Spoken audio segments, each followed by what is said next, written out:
전쟁이라는 비극 앞에 쓰러져간 젊은 병사들. 붙이지 못한 편지처럼 버려지고 잊혀졌지만 참호 속 그들을 꺼내어 마지막 존엄을 지켜준 이들. 그들 곁엔 무명의 한국인들이 있었습니다.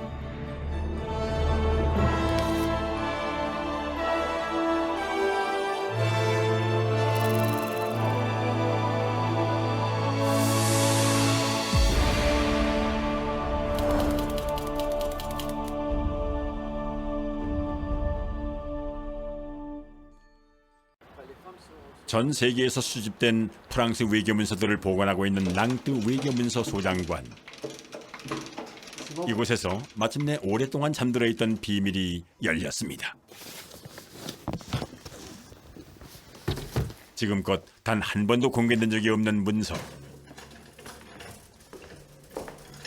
무려 100년 동안이나 잠들어 있던 무르만스크 한인들에 대한 외교 문서들을 바로 이곳 랑뜨 외교 문서 소장관에서 처음으로 발견하게 된 것입니다.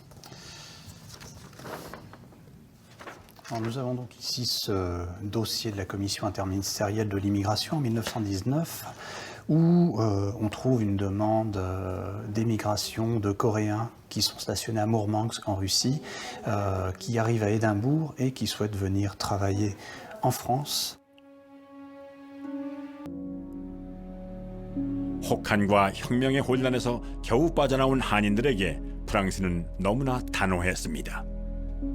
Paris, le 26 novembre 1919. Le ministre des Affaires étrangères au consul français à Mourmansk. Je me réfère à votre télégramme 15. Nous ne voulons recevoir aucun ouvrier chinois ou coréen. Maurice Herbet.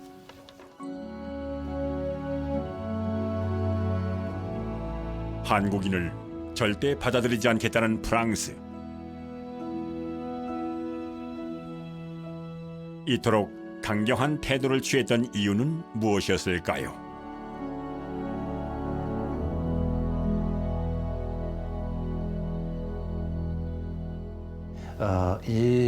La mission coréenne est présente à Paris, comme les missions de plusieurs dizaines de nations occupées qui ont perdu leur indépendance, qui souhaitent la retrouver, mais le pouvoir est du côté des vainqueurs. Et le Japon, pendant la Première Guerre mondiale, a su choisir le bon camp, le camp des Alliés, et donc il a effectivement l'oreille et une certaine bienveillance de la part des Français comme des Anglais.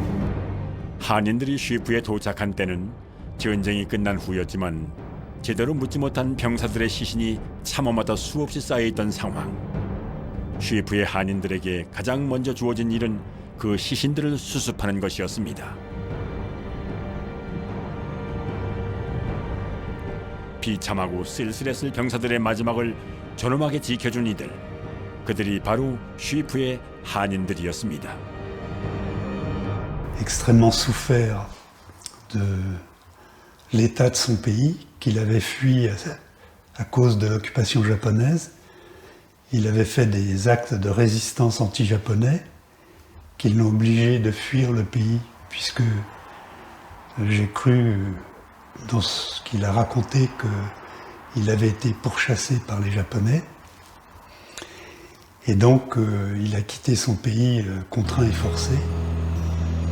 그랬습니다. 살기 바빠서 그들을 잊어왔지만 이제 그 망각을 벗으려는 이들이 생겨났습니다. 시작은 거창하지 않았습니다. 아버지의 시간을 찾고 싶어 했던 한인 2세의 희망을 응원해주기 위해 하나 둘 모인 사람들. 시간의 조각을 맞춰가며 이들 역시 쉬프 한인들의 아픔에 깊숙이 물들어갔습니다. 힘든 환경에서도 이방인으로서 그리고 뭐 작은 나라의 작은 나라에서 온 한 사람으로서 동양 사람으로서 이 유럽 땅에서 그렇게 자기가 힘들게 번 돈을 나라의 이제 애국을 위해서 쓰시고 하셨다는 그런 부분들이 저희는 전공이랑 전혀 상관이 없는 역사적인 일이지만 내가 이 역사에 좀 의미를 알고 더 열심히 활동해야겠구나 하는 더 큰 그 모티브로 작용할 수 있는 것 같습니다. 쉬프 한인과의 만남 이후 이들은 달라졌습니다. 이제 한국 사회가 너무 이제 경쟁도 심하고 그리고 이제 자기 자신을 위해서 노력하고 투자하고 움직이는 게 사실은 대부분이고 저도 그렇게 살아왔고요. 사실은 몇 년 전까지만 해도 저도 이제 제 가족, 그리고 저를 위해서만 살아왔는데 이번 기회를 통해서 다들 이게 내가 이렇게 살아있는 역사가 이게 먼 땅에도 있었구나, 한국의 역사가. 그리고 내가 그 역사라는 게 나하고 거리가 멀었는데 그것도 먼 프랑스라는 땅에서 한국 독립운동에 대한 역사, 사료들이 있고 내가 그거를 만져서 정리를 했구나라는. 외국에 산다는 게 쉬운 일이 아니에요. 살아남는 것만 해도 굉장히 힘들고 여기서 저희의 존재를 항상 증명을 해야 됐기 때문에 사실 개인적인 삶이 우선이었어요. 근데 그 내용들을 보고 하면서 사람이 자기 개인적인 것만 추구하는 것으로 끝나는 건 아닌 것 같다는 생각이 들었어요. 그렇게 살라고 우리한테 얘기하는 거 하나도 없었지만 그분의 편지와 그분에게 남겨진 모든 자료들을 봤을 때 어떻게 살 때 더 풍성할 수 있는지, 그리고 어떤 방향을 가지고 살아야 되는지에 대한 어떤 가이드라인 같은 거를 볼 수 있었다고 할까? 식민지 동포들의 사랑방이었던 아버지의 식탁처럼 이제 장자크 씨의 식탁에도 한인들이 함께합니다. 눈 감고도 만든다는 한국의 만두. 아버지의 기억과 손맛을 담아 빚어갑니다. 어둠 속에서도 늘 함께 빛을 찾아갔던 100년 전 그때처럼 이제 이들은 새로운 한인 공동체를 통해 연대를 이어갈 준비를 하고 있습니다. J'ai ressenti, et mes frères et sœurs aussi, la nostalgie permanente de son pays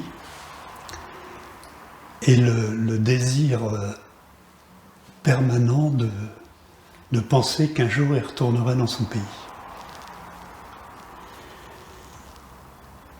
Il a beaucoup eu d'espoir de pouvoir retourner dans son pays. Et d'ailleurs, papa me disait, tu sais, j'ai fait un rêve, j'étais dans un bocal et je voyais les côtes de la Corée. 꿈에라도 닿고 싶었던 조국의 바다. 그들은 이미 그 위를 날고 있을 겁니다. 가장 자유롭게.